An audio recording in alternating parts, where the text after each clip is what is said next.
Em uma cidade isolada, onde a neblina parecia embrulhar tudo em um manto de solidão e desespero, havia um velho galpão abandonado que percebia cada movimento da natureza. Às vezes, uma brisa estranha soprava através das aberturas, como um murmúrio de vozes longínquas, ecoando segredos que estavam além da compreensão humana. A composição do ambiente era perturbadora. As sombras dançavam de uma maneira que sugeria a presença de algo que estava apenas fora de vista, algo que não deveria estar ali. O céu, em sua palidez, refletia um crepúsculo eterno, e a sensação de olhar para o horizonte era de estar espiando através de um véu de realidades alternativas. Fontes de luz distantes piscavam de forma irregular, como se flashes de algo não natural perturbaram a normalidade do mundo. Os pássaros, normalmente tão vibrantes, tinham desaparecido e o silêncio se tornava cada vez mais opressivo com o passar dos dias. Vez ou outra, os habitantes da cidade sentiam que as trevas pareciam se intensificar, provocando uma inquietação que não podiam nomear. Sussurros flutuavam em suas mentes, mas a lógica recusava-se a dar sentido a eles. Era a cidade em decadência ou havia algo mais? A resposta parecia pairar na brisa, esquiva como uma sombra fugidia. Com o tempo, apodrecendo sob o peso de uma crescente paranoia, os pensamentos da protagonista tornaram-se um labirinto de dúvidas e medos arraigados.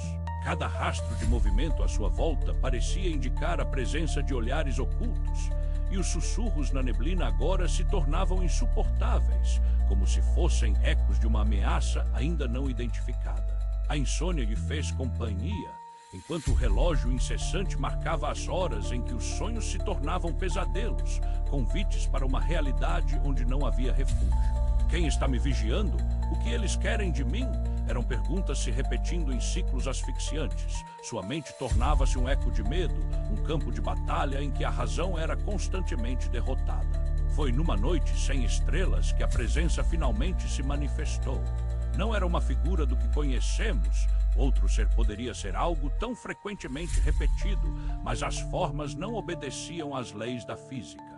O chão esfregava-se e estalava sob formas distorcidas que emergiam do vazio, uma entrelaçar de sombras e luz, e a própria realidade parecia se curvar.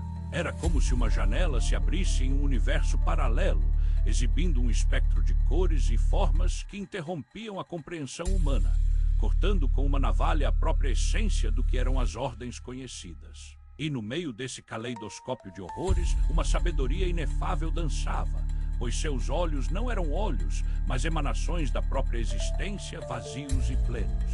Quando a madrugada finalmente chegou, a cidade parecia ainda mais distante, como um símbolo de algo que nunca existiu. O galpão, agora completamente imerso no mistério, se tornara um eco vazio do que antes representava. Havia uma certeza gélida no ar, como se algo tivesse mudado permanentemente. As estruturas estavam iguais, mas a essência das coisas parecia ter sido alterada. Assim, enquanto se afastava, jogada entre a desconfiança e a dúvida, um pensamento relampejava em sua mente. Era a vida que conheciam mesmo real ou mera ilusão? O que a mente racional tomaria como um mito poderia muito bem ser uma verdade que a humanidade estava condenada a ignorar, como um golpe insidioso que avançava sobre a percepção. Se você deseja ouvir mais sobre essas histórias que dançam entre a realidade e a insanidade, inscreva-se e descubra novas camadas de horror.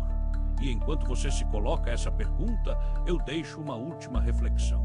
O que é verdade e o que é apenas mais uma lenda, destacando a fragilidade da compreensão humana?